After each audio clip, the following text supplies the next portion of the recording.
Friends नमस्कार, मैं हूं आपका फ्रेंड कमल नंदलाल और मैं आप सभी दर्शकों का वेलकम करता हूं आप ही के अपने चैनल कमल नंदलाल पर यूट्यूब, फेसबुक और IGTV नेटवर्क पर। फ्रेंड्स, हम आपके लिए लेकर आए हैं स्पेशल सीरीज के अंतर्गत नवरात्रि 2024 स्पेशल। और आज जिस विषय पर हम चर्चा करने जा रहे हैं वो बेहद ही चिंताजनक है। जी हाँ, साल 2024 की शारदीय नवरात्रि दे रही है तबाही का संकेत। बिल्कुल सही सुन रहे हैं आप,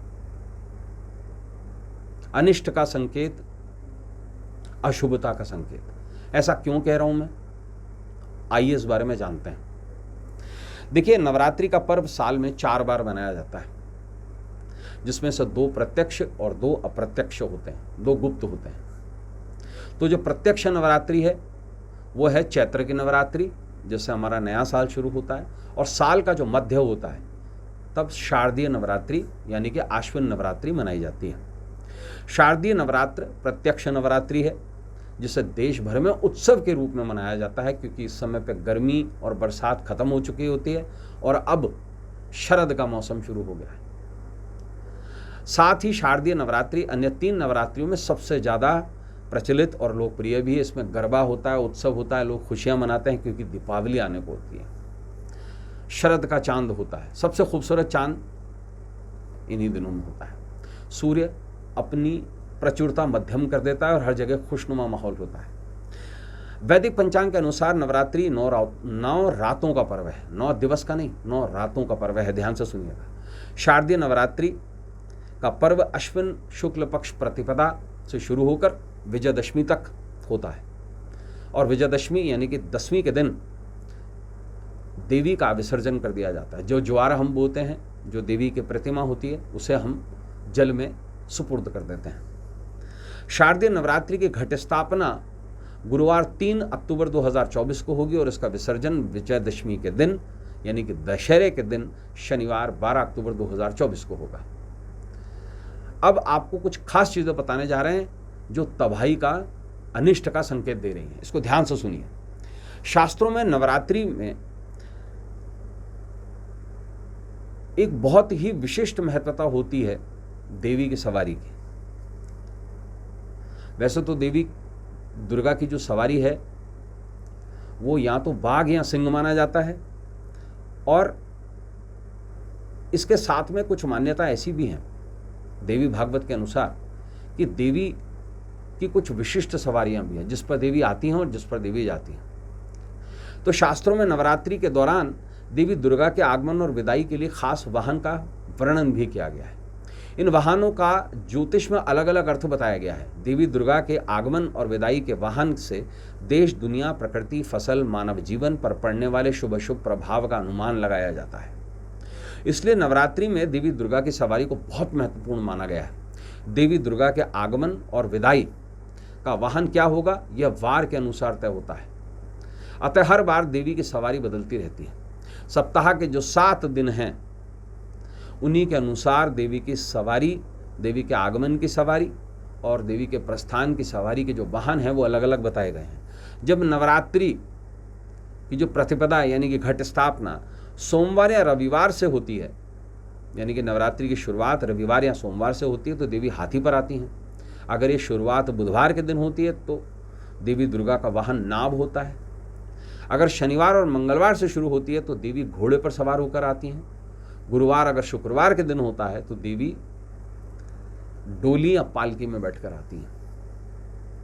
साल 2024 में शारदीय नवरात्रि की शुरुआत गुरुवार 3 अक्टूबर से होने जा रही है। इसका मतलब ये हुआ कि देवी दुर्गा का वाहन डोलियां पालकी होगा। नवरात्र में देवी दुर्गा जब धरती पर डोलियां पालकी में आती हैं तो ये बहुत अशुभ माना जाता है, यह अनिष्ट का संकेत माना जाता है। देवी दुर्गा का पालकी में आना चिंता का विषय भी है। इससे अर्थव्यवस्था में गिरावट आने के योग बनते हैं, व्यापार में मंदी आती है, देश में और पूरे विश्व में हिंसा का माहौल पैदा होता है, देश दुनिया में महामारी बढ़ने और अप्राकृतिक और प्राकृतिक घटनाओं के संकेत मिलते हैं। प्राकृतिक घटनाएं, तूफान, बाढ़, भूकंप, सुनामी, इस तरीके की। अब बात करेंगे प्रस्थान की सवारी का।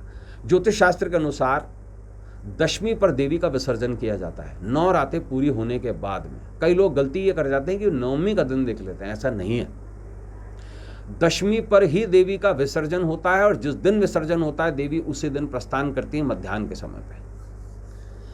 तो ऐसे में देवी का प्रस्थान का दिन विजयदशमी अर्थात दशहरा ही माना गया है। साल 2024 में विजयदशमी शनिवार 12 अक्टूबर 2024 को मनाई जाएगी। शारदीय नवरात्र में देवी दुर्गा का प्रस्थान की सवारी भी अशुभ संकेत दे रही है। शास्त्रोनुसार अगर नवरात्रि का समापन रविवार और सोमवार को होता है तो माँ दुर्गा भैंस पर सवार होकर जाती हैं, ये अच्छा माना जाता है। शास्त्रोनुसार अगर नवरात्रि का समापन शनिवार या मंगलवार को होता है तो माँ दुर्गा जो है मुर्गे की सवारी करती हैं। मुर्गे पर सवार होना दुख और कष्ट का संकेत माना गया है। शनिवार को नवरात्रि का समापन बताता है कि देवी दुर्गा का प्रस्थान चरणायुद्ध, यानी कि उस मुर्गे पर जिसके पंजे बहुत बड़े बड़े हैं, जो युद्ध के लिए तैयार है, बड़े पंजे वाले मुर्गे पर होगा। देवी दुर्गा की जो मुर्गे की सवारी है इस देश दुनिया पर बुरा असर डालेगी।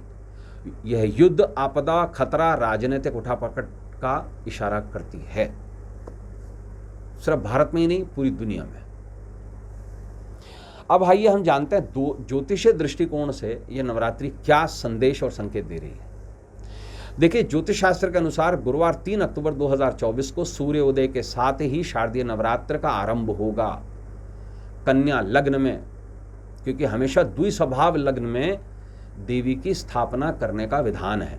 या तो ये कन्या लग्न में हो सकता है या फिर धनु लग्न में हो सकता है, लेकिन शुरुआत जो कही गई है सूर्योदय से हमारा, क्योंकि जो सनातन धर्म का जो डे होता है वो सूर्योदय से माना जाता है, तो इसलिए शारदीय नवरात्रि की स्थापना कुंडली के अनुसार नई दिल्ली के रेखांश और अक्षांश के आधार पर, क्योंकि हम इंडियन कैपिटल को मूल मानते हैं, नवरात्रि की स्थापना कन्या लग्न और कन्या राशि और हस्त नक्षत्र में होगी। ऐसे में बुधवार 2 अक्टूबर यानी कि एक दिन पहले इसी राशि में सूर्य ग्रहण लगा और इसी नक्षत्र में सूर्य ग्रहण लगा, हस्त नक्षत्र में, कन्या राशि में। तो ये ग्रहण और ये स्थान सूर्य ग्रहण से पीड़ित रहेगा। गुरुवार 3 अक्टूबर 2024 को नवरात्रि की स्थापना कन्या लग्न, कन्या राशि, चंद्रमा के नक्षत्र हस्त में होगी और सूर्योदय कुंडली के आधार पर कन्या राशि, चंद्रमा, बुध ग्रह, सूर्यदेव हस्त नक्षत्र में केतु से पीड़ित रहेंगे। तो केतु भी हस्त नक्षत्र में ही है। ये सुपर वाली नेगेटिव ऑरा की इंडिकेशन है। देखिए, सभी जितने भी ग्रह हैं इस भाव में, सूर्य, केतु, चंद्रमा हस्त नक्षत्र में गोचर करेंगे, बुध भी। ऐसे में हस्त नक्षत्र का अस्त होना बड़ा ही शुभ अशुभ माना गया है। हस्त नक्षत्र भी अस्त पड़ा हुआ है। यह योग संसार में उथल पुथल का संकेत दे रहा है। इस योग के बनने के कारण राष्ट्रों के बीच संघर्ष के योग बनेंगे और इसका बुरा प्रभाव लोगों के रोजी रोजगार पे भी पड़ेगा। अगर इस दौरान नौकरी छूटी 15 दिन पहले और 15 दिन बाद, तो लंबे समय तक नौकरी के लिए लोग तरस जाएंगे। इसके प्रभाव से विश्वव्यापी लोगों के नौकरी का क्षेत्र अस्थिर होगा और साथ ही वैश्विक स्तर पर महंगाई अपने चरम पर होगी और ये साथ साथ राष्ट्रों के बीच में संघर्ष और युद्ध जैसे हालात को उत्पन्न कर देगा। इसका सबसे ज़्यादा असर संसार के चंद्र प्रभावित क्षेत्रों पर आएगा। जैसे भारत में भी देखें तो चंद्र प्रभावित क्षेत्र गुजरात कहा गया और राजस्थान कहा गया। इसी प्रकार से चंद्र प्रभावित क्षेत्र अरबिक रीजन कहा गया और इजराइल का रीजन कहा गया और बुध का क्षेत्र कहा गया संसार का। कौन सा है ये क्षेत्र? दुनिया का उत्तरी छोर, रशिया, यूक्रेन, भारत का उत्तरी क्षेत्र, कश्मीर जिसमें इलेक्शन चल रहा है, जिसके चलते नॉर्थ वेस्ट और नॉर्थ एशिया और महाद्वीप, इसके साथ साथ पूरा यूरोप, रूस आदि क्षेत्र और दोनों अमेरिका, जो कर्क रेखा के इधर उधर का क्षेत्र है, वो पूरा इसका असर पड़ेगा और अनिश्चितता का ये संदेश है। तो हम ईश्वर से प्रार्थना करते हैं कि ज़्यादा नुकसान ना हो, लेकिन जो संकेत मिल रहे हैं वो तबाही के मिल रहे हैं, युद्ध के मिल रहे हैं, प्राकृतिक आपदाओं के मिल रहे हैं। तो ऐसे में जितना हो सके देवी की आराधना करें लोग, और देवी के मंत्रों का जाप करें। जिन्हें ना आता हो वो दुर्गा चालीसा का पाठ करें, विधि विधान से नवरात्र मनाएं। आशा करता हूँ कि नुकसान कुछ कम होगा और देवी सभी पर कृपा बरसाएंगी। तो दोस्तों आज के लिए बस इतना ही। कल आपसे फिर मुलाकात होगी किसी नए स्पेशल एपिसोड के साथ में। इजाज़त दीजिए। नमस्कार। नमः शिवाय।